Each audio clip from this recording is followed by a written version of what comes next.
आपको यहाँ पर एक अहम खबर से आगाह करेंगे। पेट्रोलियम पुलिस एहलकारों के खिलाफ 302 का मुकदमा दर्ज कर लिया गया है। जज कोर्ट में गुज़श्ता रात पेश आने वाले अफसोसनाक वाकया के हवाले से city police officer Faisalabad Sohail Chaudhry ने तकरीबन 1 घंटे के अंदर वाकया की तहकीकात के बाद पेट्रोलियम एहलकार जिन्होंने वकास गुजर नामी नौजवान को फायरिंग करके मौत के घाट उतारा, तमाम मुलजमान को गिरफ्तार कर लिया और उनको गिरफ्तार करने के बाद मुलजमान के खिलाफ 302 की तहकीकात का मुकदमा भी दर्ज कर दिया। सीपीएफ फैसलाबाद का इस हवाले से मजीद क्या कहना था, आइए सुनते हैं अली हसन साहब की इस रिपोर्ट में।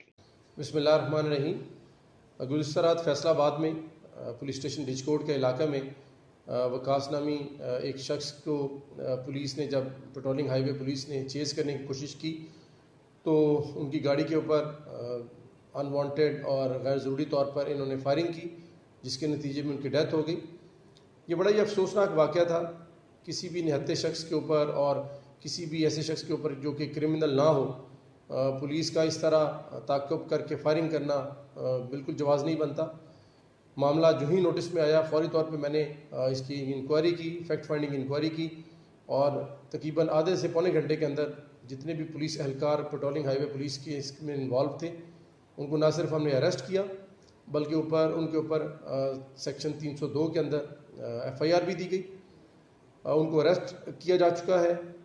हम इस मामले की एक गैर जानिबदाराना तहकीक की एश्योरेंस देते हैं।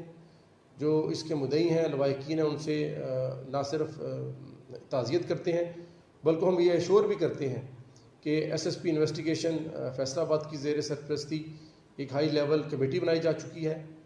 आईसा पंजाब ने मुझसे रब्ता किया और मुझे भी ये इंस्ट्रक्शन दी कि इंसाफ सब के लिए एक जैसा होना चाहिए, कोई भी कानून से बालातर नहीं है, ख्वाह वो पुलिस एहलकार भी हों। अगर वो ज़्यादती करेंगे तो उनके ऊपर भी वही कानून एप्लीकेबल होगा जो कि आम किसी शख्स के ऊपर होगा।